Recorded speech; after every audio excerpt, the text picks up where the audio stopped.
আফগানদের ৩-০ ব্যবধানে হারিয়ে বাংলাদেশ করেছে হোয়াইট ওয়াশ। তাদেরই প্রিয় ফরম্যাটে তাদেরকেই ধবল ধুলাই করার পর অধিনায়ক জাকের আলী অনিকের হাতে তুলে দেওয়া হলো ট্রফি।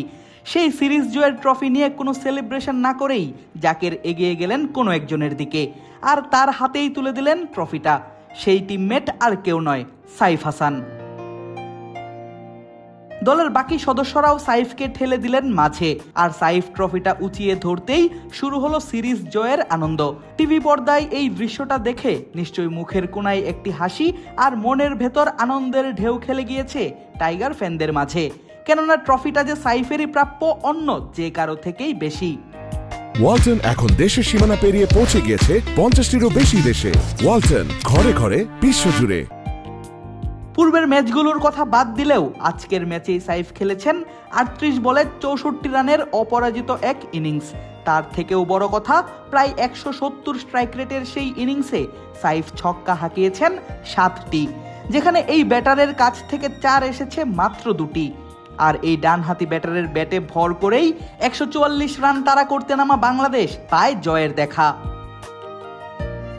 এমন দুর্দান্ত ইনিংস খেলা সাইফ হয়েছেন ম্যাচ সেরা, আর সেই ম্যাচ সেরার পুরস্কার নিতে গিয়েই এই ব্যাটার জানান গত ২ বছর ধরে তিনি এভাবেই খেলার চেষ্টা করছেন। দলের জয়ে অবদান রাখতে পেরে আমি খুশি। আশা করি এই ফর্মটা ধরে রাখতে পারবো। গত ২ বছর ধরে আমি এভাবেই খেলার চেষ্টা করছি। এশিয়া কাপে ওপেনিংয়ে নেমে দারুণ সব ইনিংস খেলেছিলেন এই ব্যাটার, কিন্তু আফগান সিরিজে দেখা গিয়েছে সাইফকে খেলানো হয়েছে ওয়ান ডাউনে। এই ব্যাপারে বলতে গিয়ে এই ব্যাটার জানান লিটন দাসের না থাকায় সাইফকে ৩-এ খেলানোর সিদ্ধান্ত হয়েছিল অনেক আগেই। গত টুর্নামেন্টে আমি ওপেনিং করেছি, তবে সিরিজ শুরুর আগে কোচ আমাকে পরিষ্কারভাবে জানিয়ে দিয়েছেন আমি ৩ নম্বরে ব্যাটিং করতে যাচ্ছি। চেষ্টা করেছি পরিস্থিতি অনুযায়ী ব্যাটিং করার। তবে অধিনায়ক জাকের আলী অনিক ট্রফি সাইফের হাতে দিয়ে তাকে কৃতিত্ব দিলেও সাইফ এই সিরিজ জয়ের কৃতিত্বটা দিলেন বোলারদেরই। কয়েক মাস ধরেই আমাদের বোলাররা ভালো করছে।